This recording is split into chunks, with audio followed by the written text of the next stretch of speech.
Hello students, हम देखेंगे physics का चैप्टर 1 स्टैंडर्ड 12 का टॉपिक नंबर 1.11 वैद्युत द्विध्रुव में हम उसका दूसरा भाग पढ़ेंगे विषुवतीय तल पर स्थित बिंदुओं के लिए। इसके आगे के वीडियो में हमने अक्ष पर बिंदु के लिए देखा था, उसी तरह ये हम समझेंगे विषुवतीय तल पर स्थित बिंदु के लिए। चलिए इसको समझते हैं।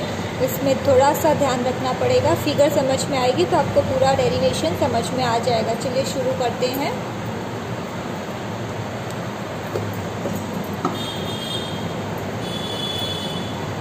द्विध्रुव की बात हो रही है तो यहाँ पे भी हम द्विध्रुव बनाएंगे। सबसे पहले ये हो गया मेरे पास, यहाँ पे मैं बना देती हूँ -q, ये हो गया +q। ठीक है, हमारे द्विध्रुव में क्या होता है, प्लस और माइनस दोनों आवेश होते हैं। बीच का पॉइंट हो गया O और ये दूरी हो गई मेरी 2a। इसी को हम बोलते हैं द्विध्रुव। ये हम पढ़ चुके हैं। अब हमें बिंदु कहाँ पे रखना है, विषुवतीय तल पे रखना है। मतलब कि हम बिंदु को रखेंगे यहाँ पे। ठीक है, हमने एक बिंदु P यहाँ पे रखा है। ये हो गया मेरा विषुवतीय तल पर बिंदु, मतलब कि एक बिंदु को हमें सीधा रखना है। इसको मैंने जॉइंट कर दिया और यहाँ से ये भी आपको जॉइंट करना है। तो ये जॉइंट करने के बाद हमें क्या दिख रहा है, ये एक त्रिभुज बन रहा है। कैसा त्रिभुज है, जिसकी दोनों साइड समान है, दोनों भुजाएं समान है। ठीक है, तो अब यहाँ पे कोण अगर थीटा बनेगा तो ये भी कोण थीटा होगा, क्योंकि ये दोनों समान है। ये त्रिभुज में ये दोनों तरफ समान है। ठीक है, अब देखिए ये हमने देखा था, ये पूरा 2a है तो यहाँ से इतना a होगा और दूसरा यहाँ से इतना a होगा। ठीक है, तभी तो ये पूरा 2a बनेगा। इसको नाम दे देती हूँ मैं a बिंदु और इसको बोल देती हूँ b। ठीक है, ये समझ में आया। अब O से लेके P तक का ये दूरी हो गई मेरी r। हमने इसके पहले जो अक्ष में देखा था उसमें भी हमने ये द्विध्रुव के बीच से लेके बिंदु की दूरी को r लिखा था। यहाँ पे भी वही है, बीच से लेके P बिंदु की दूरी हो गई मेरी r। अब यहाँ पे अगर मैं ये त्रिभुज देखती हूँ, ये देखिए तो ये कैसा बन रहा है, यहाँ पे मैं अलग से बना रही हूँ। ये कुछ इस प्रकार बन रहा है। अगर मैं ये इतना भाग लेती हूँ तो ये मेरा इस प्रकार बन रहा है कुछ। ये 90 का कोण बन रहा है। ये है OPB। ठीक है, तो ये मेरे पास R है, इसी के हिसाब से मैं चल रही हूँ। ये हो गया R, ये है A। तो ये क्या होगा, हमारे पास सूत्र है, कौन सा सूत्र है, c² = a² + b²। ऐसा मैथ्स में सूत्र है। तो c = ये स्क्वायर इधर जाएगा तो √a² + b²। तो इसी तरह यहाँ पे ये क्या होगा, ये होगा मेरे पास √r² + a²। इस फॉर्मूला के हिसाब से ये बनेगा r² + a² और ये हो गया मेरा स्क्वायर रूट। ठीक है, क्योंकि स्क्वायर था इधर गया तो स्क्वायर रूट हुआ, तो ये हो गया स्क्वायर रूट। अब ये r² + a² होगा तो ये दोनों की कीमत इतनी होगी। यहाँ पे हम लिख देते हैं ये कीमत कितनी होगी, √r² + a², और ये भी उतनी ही होगी √r² + a²। क्यों, क्योंकि ये दोनों भुजाएं समान है। तो ये दोनों की कीमत मिल गई हमें r² + a²। इतना समझ में आया। ये अभी हमने सिर्फ सभी तरफ की कीमतें लिखी है, माप लिखा है। अब हमें समझना है यहाँ पे क्या था, यहाँ पे +q है। ठीक है, तो ये +q के ऊपर कुछ बल लगेगा और हमें ढूंढना है कि इस बिंदु का क्षेत्र कितना होगा। तो हमें पता है क्षेत्र कब मिलता है, जिस दिशा में बल लगेगा उसी दिशा में क्षेत्र बनता है। हमने आगे भी पढ़ा था। एक बार और दोस्तों, जिस दिशा में बल लगेगा उसी दिशा में क्षेत्र बनता है। एग्जाम्पल के लिए हम यहाँ पे एक छोटा सा आवेश रखते हैं। हमने ये चीज़ पहले भी पढ़ी थी। एक छोटा सा आवेश रखेंगे। ठीक है, यहाँ पे मैं छोटा सा एक धनात्मक आवेश रखती हूँ, तो ये भी धनात्मक है, ये भी धनात्मक है, तो इसकी ये क्या करेगा, इसको दूर करेगा, तो ये क्या होगा, प्रतिकर्षित होगा, क्योंकि हमने पढ़ा है कि प्लस प्लस होता है तो क्या होगा, प्रतिकर्षित। ये भी धनात्मक, ये भी धनात्मक, तो ये जब इस पे बल लगाएगा तो इस दिशा में जाएगा, तो हमारा क्षेत्र भी इस दिशा में ही बनेगा। तो इसको मैं नाम दे देती हूँ ई प्लस। ई प्लस क्यों, क्योंकि प्लस आवेश के कारण क्षेत्र बन रहा है। ध्यान रखना, ये जब इस पे बल लगाएगा तो ये इस दिशा में जाएगा, बल इस दिशा में लग रहा है तो इसी दिशा में क्षेत्र बनेगा। मैंने अभी बोला जिस दिशा में बल लगेगा उसी दिशा में क्षेत्र बनेगा। तो यहाँ पे कौन सा बना, ई प्लस। अब उसी तरह यहाँ पे मैंने क्या रखा था, धनात्मक आवेश रखा है, यहाँ पे क्या है, माइनस आवेश है, तो यहाँ पे क्या होगा, आकर्षण होगा, तो बल लगेगा इस दिशा में। ठीक है, तो ये हो गया मेरा ई माइनस। ध्यान रखना, यहाँ पे मैंने धनात्मक आवेश रखा है, धनात्मक आवेश ही रखना है, तो यहाँ पे जब धनात्मक रखूँगी तो धनात्मक धनात्मक क्या होगा, प्रतिकर्षण होगा, तो बल इस दिशा में लगेगा, और धनात्मक ऋणात्मक क्या होगा, आकर्षण होगा, तो बल इस दिशा में लगेगा। ठीक है, इतना समझ में आया, ये ध्यान से समझना है, फिगर समझ में आएगी तो पूरा डेरिवेशन समझ में आएगा। अब ये इतने भाग को मैं नीचे वापस से बनाती हूँ ताकि आप लोगों को समझ में आए। ये देखिए कुछ इस प्रकार का है।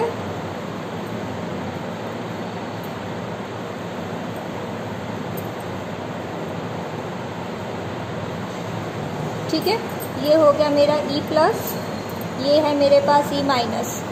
ठीक है, समझ में आ रहा है, ये वाला ई प्लस, ये वाला ई माइनस, और ये मेरी लाइन है ये वाली। अब हमें पता है कि जो ऐसी खड़ी लाइन होती है उसको हम लिखते हैं साइन, और जो ऐसी होती है उसको लिखते हैं कॉस थीटा। ठीक है, ये पता है हमें, ये होती है साइन, ये होती है कॉस। तब ये प्लस आवेश के लिए प्लस और माइनस दोनों में साइन और कॉस होंगे, तो प्लस आवेश के लिए ये होगी ई प्लस साइन थीटा, और ये होगी, यहाँ पे होगी ई प्लस कॉस थीटा।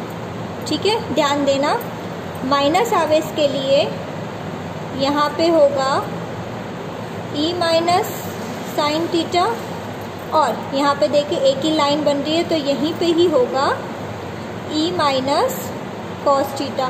थोड़ा सा कॉम्प्लिकेटेड है, ये सब नया है आपके लिए, तो थोड़ा सा ध्यान रखना है।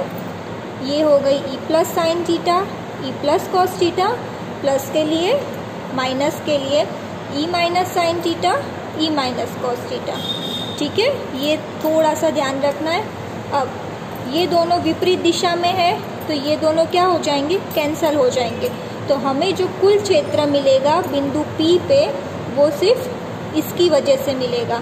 तो यहाँ पे मैं लिख लेती हूँ कि कुल क्षेत्र ई क्या होगा, E plus cos theta plus E minus cos theta.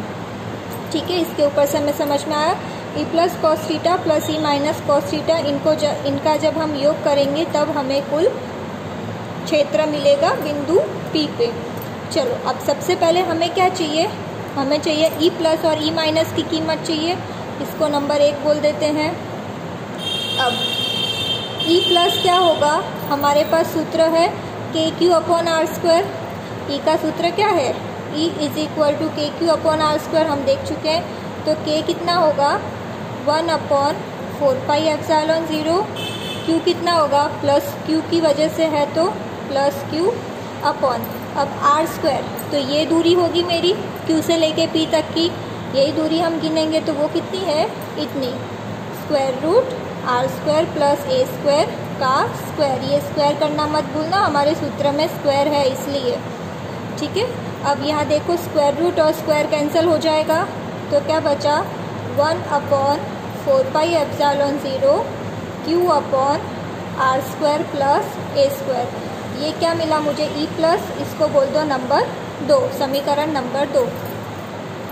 अब इसी तरह हमें माइनस का भी मिल जाएगा, तो E minus is equal to 1 upon 4 pi epsilon 0, यहाँ पे क्या आएगा, क्यू अपॉन, इसी की तरह से हम इसका भी लिख सकते हैं, R square plus A square, इसको बोल दें नंबर 3, क्योंकि दोनों साइड का माप समान है तो दोनों का समीकरण भी समान होगा।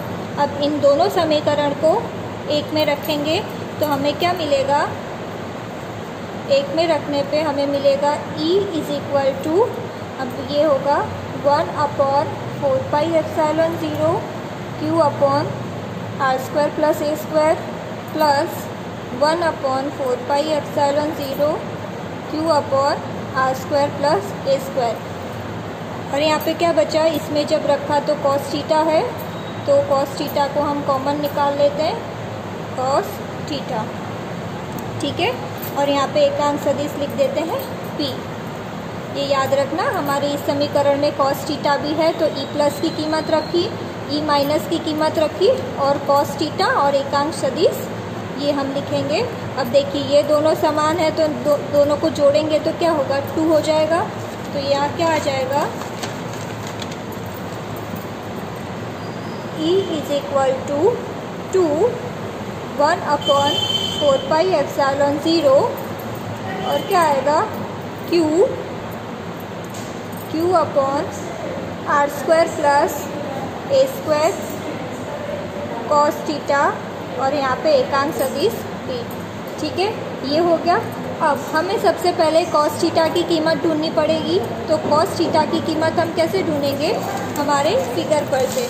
यहाँ पे देखिए ये फिगर है, अगर हम ये अपना लेते हैं ट्राइंगल POB, ठीक है। अगर मैं ये POB लेती हूँ तो ये थीटा है, तो कॉस थीटा कितना होगा इसके हिसाब से, कॉस थीटा कितना होगा, ये नीचे की साइड और ये वाली, तो क्या होगा, ये नीचे की साइड मेरी कितनी है OB अपॉन PB, जो कि कितना होगा, OB कितना है A अपॉन PB कितना है R square plus A square का स्क्वायर रूट। ये ध्यान रखना, हमने कुछ नहीं किया, मैथ्स का सूत्र लगाया है, A upon R square plus A square cos theta का सूत्र है मैथ्स के हिसाब से। तो इसको हम लिख देंगे यहाँ पे कॉस थीटा की जगह पे E is equal to 2 1/4πε0 Q upon R square plus A square cos theta की जगह पे आ जाएगी हमारी कीमत A R square plus A square का रूट और ये P। अब यहाँ पे देखिए ये स्क्वायर रूट को मैं 1/2 लिख सकती हूँ, स्क्वायर रूट को लिखते हैं हम 1/2, ठीक है। इसकी कीमत ही होती है 1/2, तो इसको हम लिखेंगे 2 1/4πε0 Q upon R square plus A square A R square plus A square 1/2 एकांक सदिश P। ये हो गया। अब ये भी R square plus A square है, ये भी R square plus A square, इसकी कीमत कुछ भी नहीं है तो कितनी होगी 1, इसकी 1/2, तो 1 प्लस 1/2, अगर मैं LCM लूँगी तो ये 3/2 हो जाएगी। तो यहाँ पे हम लिख देंगे 2 1/4πε0 QA upon R square plus A square और यहाँ पे मैं लिख दूँगी 3/2 एकांक सदिश P, ठीक है। ये हो गया। अब हम क्या करेंगे, इसको एक साथ अच्छे से लिख देते हैं प्रॉपर फॉर्म में, 2A गुणा Q, यहाँ पे 1/4πε0 और यहाँ पे नीचे क्या आएगा, ये बचा R square plus A square 3/2 और ये हो गया मेरा एकांक सदिश, ठीक है। अब यहाँ पे एक और चीज़ हम पढ़ेंगे, चलिए अब हमारे पास एक और चीज़ है 2A into Q P cap. ये सूत्र होता है मेरा कैपिटल P, इसको बोलते हैं हम द्विध्रुव आघूर्ण। इसका सिर्फ सूत्र ही याद रखना है। द्विध्रुव आघूर्ण का सूत्र क्या होगा, 2A गुणा Q और P कैप। तो यहाँ पे देखिए 2A गुणा Q P, तो ये पूरे की जगह मैं P लिख सकती हूँ, ये याद रखना है। द्विध्रुव का आघूर्ण का सूत्र P अपॉन ये एक साथ लिख दो 4πε0, ये बचा मेरे पास R square plus A square 3/2, ठीक है। ये हो गया। अब हमने जैसे पहले किया था, फिगर में देखिए आर की लंबाई बहुत ज़्यादा है ए के कंपैरिजन में, ठीक है, आर की लंबाई ज़्यादा है ए के कंपैरिजन में, तो हम क्या लिखेंगे, आर ग्रेटर देन ए, मतलब कि आर बड़ा है ए से, तो ए को हम नेगलेक्ट कर देंगे, ये चला जाएगा, तो E is equal to P upon 4 पाई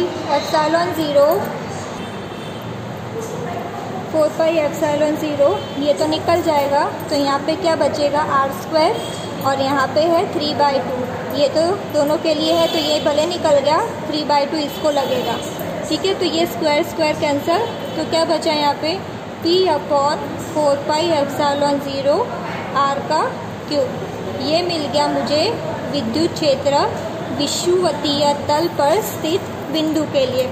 एक और चीज़ यहाँ पे ध्यान रखनी है, विद्युत क्षेत्र और ये आघूर्ण दोनों एक दूसरे के विपरीत है, इसलिए हमें खाली यहाँ पे माइनस साइन लगानी पड़ेगी। ये माइनस साइन का और कोई काम नहीं है, सिर्फ दोनों विपरीत दिशा में है इसलिए लगानी है, ठीक है, ये याद रखना है, विपरीत दिशा है इसलिए यहाँ पे मैंने माइनस साइन लगाई है।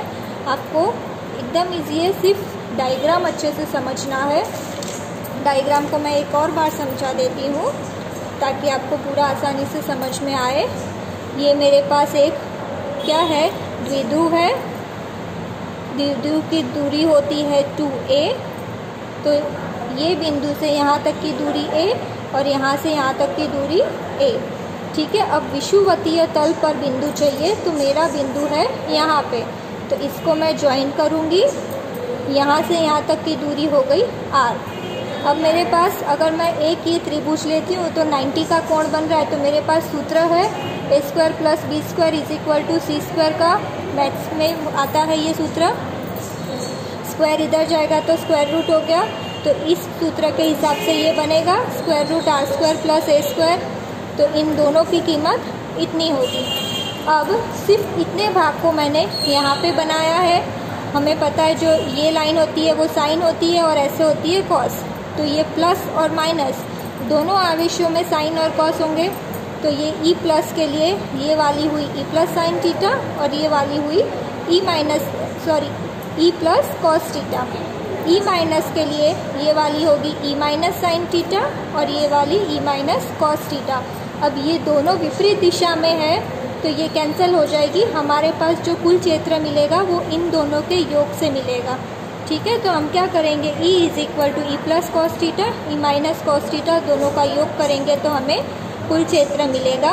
अब यहाँ पे आते हैं कॉस थीटा की कीमत कैसे मिलेगी, तो ये थीटा मान लेते हैं, तो थीटा क्या होगा, OB अपॉन PB, ये कॉस थीटा का सूत्र है, तो OB की कीमत है A, तो A, और PB की कीमत है √r² + a², तो यहाँ पे हो गया √r² + a²। इतना समझ में आ जाएगा तो आपको नीचे का आसानी से समझ में आ जाएगा। हमने E+ और E- की कीमत निकाली हमारे क्षेत्र के सूत्र से और इसमें रख के कॉस थीटा को कॉमन निकाला, कॉमन निकालने के बाद कॉस थीटा की कीमत रखी और उसे हल कर देना है। बस यहाँ पे हमें 2a गुणा Q और P कैप की जगह क्या रखना है, P रखना है, जिसको बोलते हैं द्विध्रुव आघूर्ण। ये कुछ नहीं है, एक सूत्र को नाम दे दिया है द्विध्रुव आघूर्ण और इसके ऊपर से हमें सूत्र मिल जाएगा। और E और P दोनों विपरीत दिशा में है, उसी की वजह से खाली हमें यहाँ पे माइनस साइन रखनी पड़ी है, ठीक है दोस्तों। ये टॉपिक पूरा इम्पोर्टेंट है, तो ये दोनों चीज़ें, एक तो अक्ष पर स्थित बिंदु के लिए और विषुवतीय तल, ये दोनों ध्यान से पढ़नी है और प्रैक्टिस करनी है, ठीक है। आई होप आपको समझ में आएगा।